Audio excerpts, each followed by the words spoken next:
Radio Publique Africaine.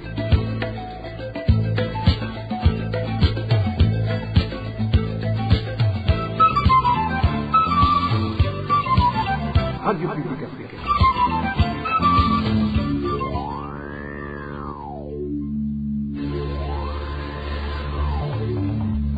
C'est le moment de suivre le journal parlé en français. À la présentation, Nadège Irakoze. C'est un plaisir de vous retrouver, chers auditeurs de la RPA. Bienvenue au journal de ce lundi 14 juillet 2025. Tout d'abord, les principaux titres.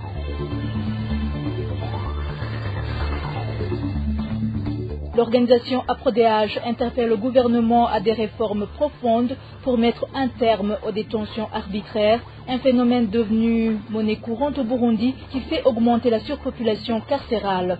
Le salaire insignifiant est la principale raison qui a poussé plus de 1000 enseignants à abandonner leur travail durant une période de 9 mois seulement, une situation alarmante pour le ministère de l'Éducation.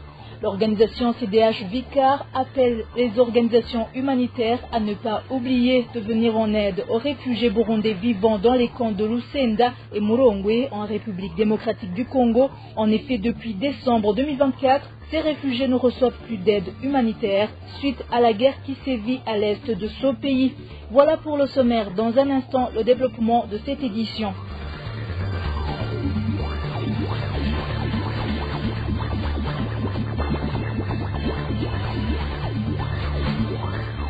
Bonsoir, débutons ce journal par la page sécurité. Un habitant de la colline et zone Nega, province de Butanyerera, connu sous le nom de Bigiramungu, est décédé ce lundi 14 juillet après qu'il a été frappé ce dimanche par le nommé Harushingoro. Des informations en provenance de cette localité indiquent que la victime a été frappée d'un coup de pied au niveau du ventre par Harushingoro au moment où elle allait l'empêcher de se battre avec son épouse. Certains habitants de Nega indiquent que la victime aurait eu une hémorragie interne. Son décès est survenu au centre de santé de Nega où il avait été conduit pour des soins. Nos sources demandent donc que le nommé Harushingoro soit arrêté et traduit en justice. Toujours en parlant sécurité, la rédaction de la RPA a pu répertorier 6 cas de personnes assassinées au niveau de 4 provinces durant la semaine écoulée. Parmi ces personnes assassinées, 2 sont des femmes. Emmanuel Daishimiye pour plus de détails. En province de Buhumuza, des corps d'hommes non identifiés ont été découverts à la frontière des communes de Ruyigi et Gisuru samedi dernier. Selon des habitants de la place, le chef de la zone Rusengo a ordonné leur enterrement sans enquête préalable. Vendredi dernier, une femme nommée Donavine Ndaisenga a été tuée poignardée par une personne qui l'a surprise chez elle dans le village de Gikuzi, commune de Nyanzalake, province Burunga. La cause de son meurtre est resté inconnu. Dans la ville d'Ongozi, province de Butanyerera, encore dans certains, Alexis a été retrouvé jeudi dernier au quartier Kigarama, plus précisément dans la localité dénommée Kumabombo. Les informations provenant du quartier Kigarama indiquent que la victime pourrait avoir été tuée ailleurs avant que son corps ne soit déposé à cet endroit. Une personne a été arrêtée pour des raisons d'enquête. Dans la province de Buhumuza, le corps d'une femme a été découvert mardi dernier dans un champ d'Ibi situé au village Nyavisindu, sur les rives de la rivière Lulu, commune de Changuzo. La rédaction de la RPA a également appris l'assassinat d'un certain Fabien Aboubakar Bassabose, survenu lundi dernier à Gitega. La victime était âgée de 45 ans et a été tuée à l'aide d'un pilot par sa femme dans le village de Rurengera, commune de Mutaho. Des informations venant de Mutaho indiquent que cet homme avait plusieurs épouses. Après avoir commis le crime, sa femme s'est rendue à la police de Mutaho. Merci Emmanuel Daishimiye en page droit de l'homme. Dans son rapport publié ce mois de juillet sur la détention arbitraire au Burundi, l'Association pour la protection des droits humains et des personnes détenues, APRODH, appelle à des réformes profondes afin de mettre un terme à ces pratiques. L'organisation met en lumière les responsabilités qui incombent à tous les niveaux de l'État, du sommet jusqu'à la base. David Claude Mbananayo revient sur les principales recommandations. L'Association pour la protection des droits des détenus appelle le chef de l'État à suivre personnellement la question des personnes détenues illégalement, acquittées ou ayant déjà purgé leur peine en donnant l'ordre de les libérer immédiatement. La PRODIRH indique que son maintien en détention s'apparente à une trahison envers la nation conformément à ce que stipule la Constitution. Cette organisation évoque également les lois violées par les agents du Service national de renseignement qui relèvent du président de la République lorsqu'ils arrêtent des personnes sans leur présenter de mandat. La PRODIRH demande que des sanctions soient prises contre ceux qui commettent de tels actes. Le Conseil supérieur de la magistrature ainsi que les parquets sont invités par la PRODIRH à prendre des mesures pour libérer les personnes détenues illégalement, à contrôler la situation dans les établissements pénitentiaires et à sanctionner les magistrats impliqués dans le maintien illégal des détenus en prison. Le Parlement, pour sa part, est appelé à mener des enquêtes, à adopter des lois relatives à la détention illégale. La PRODIRH estime que la Commission nationale indépendante des droits de l'homme, CNDH, devrait accomplir sa mission en toute indépendance, dénoncer les violations de la loi et suivre de près les abus signalés. Dans son rapport, la PRODIRH conclut en demandant au président de la République de mettre en place un organe indépendant chargé de surveiller les violations des droits de l'homme. Les organisations indépendantes sont également appelés à continuer de plaider en faveur des détenus illégalement incarcérés et à les soutenir. Merci David Claude Mbananayo. Et en page justice, les magistrats et les officiers de police judiciaire doivent mener des enquêtes plus précises pour éviter de favoriser davantage l'augmentation de l'effectif des détenus dans des établissements pénitentiaires. Cette annonce a été faite vendredi dernier par le procureur général de la République lors de la présentation d'un rapport des inspections par les procureurs de la République dans différentes maisons carcérales du pays. Léonard Manelakida souligne que la liberté provisoire devrait être privilégiée pour les délits ne touchant pas la sécurité nationale ou le viol. Suivez. Les causes de la surpopulation carcérale ont été épinglées. Nous avons constaté que les magistrats de parquet, lors de l'instruction des dossiers pénaux, ils se concentrent sur le volet pénal uniquement, tout en oubliant le volet civil. Or, quand le ministère public, le magistrat, le procureur veut prendre une décision de libérer la personne poursuivie, il a peur de décider ainsi parce que la victime peut crier au effort si le prévenu, l'inculpé a été libéré sans que la victime soit à même d'être dédommagée une fois le prévenu condamné définitivement. Alors, la solution que nous avons proposée, c'est d'équilibrer les instructions, les investigations. Alors, tout un dossier pénal a deux volets, le volet pénal et le volet civil. Nous encourageons les procureurs à investiguer sur le volet pénal et au même pied d'égalité le volet civil. Ça permettra au procureur de décider la libération de telle personne poursuivie pour telle ou telle infraction. Qu'est-ce qui se faisait? Il était difficile de décider de libérer et c'est même la raison de l'engorgement des prisons. Il était difficile de décider la libération parce que le procureur avait peur de libérer parce qu'il se disait, si je libère tel inculpé et que la victime ne voit pas comment elle sera dédommagée après la condamnation définitive de la personne poursuivie, il va crier haut et fort. Il va dire que le ministère public n'a rien fait. En page réfugiés, les organisations en charge de venir en aide aux réfugiés devraient reprendre la distribution de l'aide humanitaire aux réfugiés burundais vivant dans les camps de Lusenda et Murongwe en République démocratique du Congo. Propos du président de la coalition des droits humains vivant dans les camps de réfugiés, CDH-Vicar en sigle. C'est après que ces réfugiés ne reçoivent plus d'aide humanitaire depuis décembre 2024, période à laquelle les employés de ces organisations ont fui la guerre qui sévit à l'est de ce pays, un motif que Léopold Charangabo, le président de la CDH-Vicar, qualifie de prétexte. Je vous propose de l'écouter. La situation dans laquelle les réfugiés des camps de Rusenda et Murongwe sont en train de passer est vraiment alarmante, notamment à cause du nombre d'enfants souffrant de malnutrition. L'aide humanitaire est quasiment inexistante depuis plusieurs mois. De nombreuses familles réfugiées vivent sans nourriture régulière, sans accès aux soins de santé de base et sans produits d'hygiène essentiels. Ce qu'il faudrait faire en priorité, premièrement, c'est que le HCR, le PAM et les ONG partenaires reprennent immédiatement la distribution de l'aide humanitaire, des produits d'hygiène et des soins médicaux de base. L'argument de l'insécurité dans cette région ne constitue pas un motif suffisant pour suspendre l'aide humanitaire. Il existe ailleurs, dans le monde entier, des contextes où l'insécurité est encore plus grave. Et pourtant, l'aide continue d'y être apportée.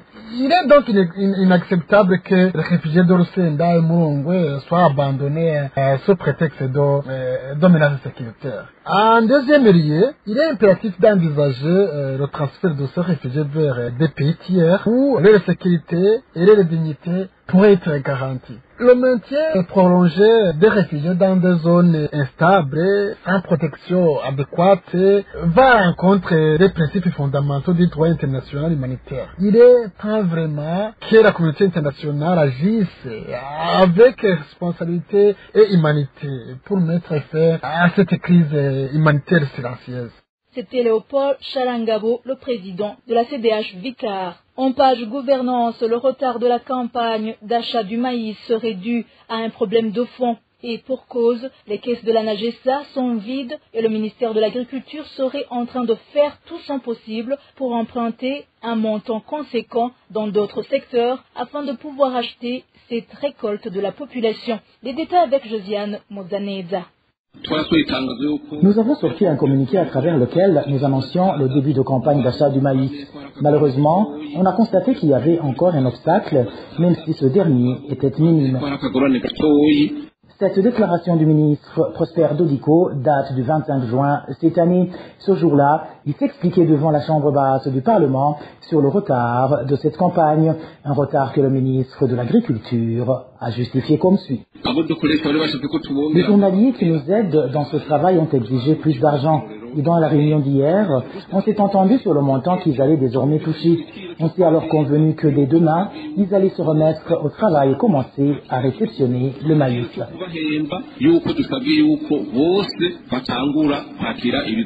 Serait-il possible que le ministre n'était pas encore au courant de la situation financière de la NAGESA, ou aurait-il menti sciemment à la population et aux élus du peuple, juste pour se dédouaner? Le fait est que la réponse fournie n'a rien à voir avec la raison derrière ce retard. En effet, selon des sources de la RPA au sein du ministère de l'Agriculture et de l'Élevage, ce retard est dû à un manque criant de fonds nécessaires pour l'achat de la récolte de maïs de cette saison. Les mêmes sources révèlent que ce ministère compte sur le budget alloué à l'achat des intrants pour pouvoir acheter le maïs récolté par les cultivateurs, un montant gravitant autour de 38 milliards de francs burundais. Et poursuivent nos sources, le gouvernement compterait sur un contrat entre Gitega et la Braroudi, contrat dont le mémorandum d'entente n'a toujours pas été signé et dont on ignore encore quand il sera mis en application une fois les deux parties arrivées à un accord. Pour le moment, le ministre Dodico attend l'aval du président Évariste Ndayishimiye pour que ces 38 milliards initialement destinés à l'achat des engrais chimiques soient décaissés pour être utilisés dans l'achat du maïs stocké par la population. Dans l'entretemps, les cultivateurs continuent à faire sécher leurs récoltes afin qu'ils ne soient endommagés en attendant que la NAGESA daigne débuter sa campagne. Merci Josiane Mozaneza. Marquons une pause avant d'entamer la page éducation. Parlons éducation. Plus de 1120 enseignants ont abandonné le service au ministère de l'Éducation durant une période de 9 mois seulement. Ces enseignants à l'école fondamentale et post-fondamentale expliquent que la raison n'est autre que le salaire insuffisant. Une situation qui inquiète beaucoup le ministère de l'Éducation. Ce dernier s'est d'ailleurs confié à la présidence de la République afin de trouver une solution adéquate à ce problème dans les meilleurs délais. Le point avec Janvier Ninina Hadzwe. Selon les informations fiables et dignes de foi recueillies auprès de certains cadres du ministère de l'Éducation, des rapports fournis à ce ministère prouvent que 364 enseignants ont quitté le service durant la période de janvier à mai l'an 2021. De la même manière, 761 enseignants avaient quitté le service pendant la période de septembre l'an 2024 à février l'an 2025.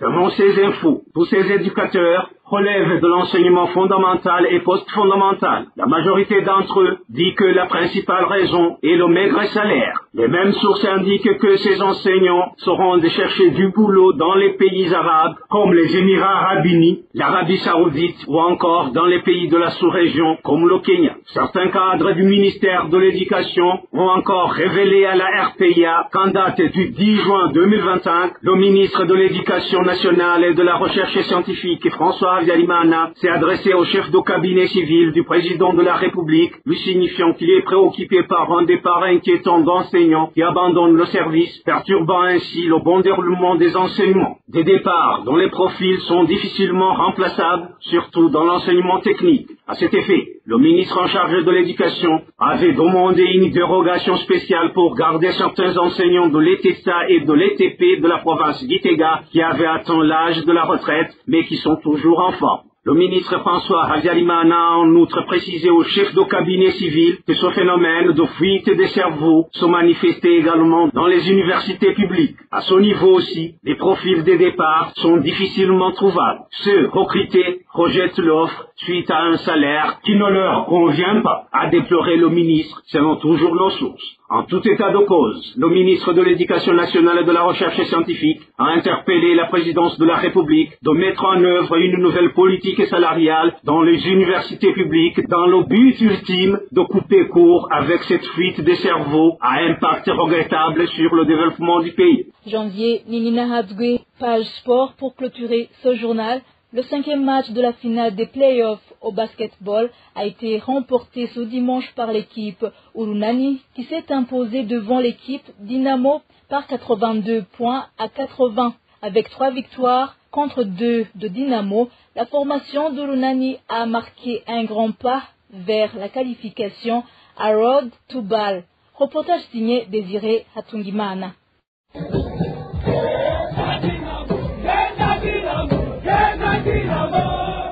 C'était la joie des supporters de Urunani qui chantaient devant leurs adversaires pour fêter la victoire au 5e match de la finale des playoffs ce dimanche au département des sports. Urunani venait de gagner son 3e match contre 2 de Dynamo. Urunani, au complet avec toutes ses stars, a bien débuté cette rencontre en marquant 25 points contre 17 de Dynamo au premier quart-temps. Le second a été gagné par Dynamo par 17 points à 14. À la mi-temps, Urunani menait par 39 points à 36. Le 3e quart-temps est revenu à Dynamo qui a marqué 22 points avant d'Urunani et cette formation de bleu et blanc a gagné le 4e et dernier quart-temps par 23 points à 22 et a remporté du coup ce 5e match des playoffs sur un score de 82 points à 80. À 10 secondes de la fin du match, le score était de 80 points de Dynamo à 71 points d'Urunani. Malgré cette différence, les joueurs d'Urunani n'ont pas abdiqué et par contre, ils ont redoublé d'efforts et ont marqué 11 points grâce surtout à Petit Paris et très adroit à 3 points. Le 6e match prévu samedi 19 juillet s'annonce très électrique. Si Urunani gagne son match, il sera qualifié pour la Road to Ball. Au cas contraire, les deux équipes se croiseront au 7e et dernier match de cette finale des playoffs pour décrocher la qualification aux éliminatoires de la Basketball Africa League. Au football, ce dimanche, une commission de la CAF s'est rendue au Burundi pour voir si le stade Intwari est prêt pour accueillir les compétitions internationales. Après cette inspection, si la CAF homologue ce stade avant le 30 juillet, les équipes des Grenouilles et Flambeaux du Centre, qualifiées pour les compétitions interclubs de la CAF, joueront leur match au stade Intwari. Toujours au football, pour vous dire que l'équipe de Chelsea a été le premier club à remporter la Coupe du Monde des clubs. La finale s'est jouée ce dimanche au MetLife Stadium d'East Ladford dans le New Jersey, à l'ouest de la ville de New York. Un stade d'une capacité de 82 500 places.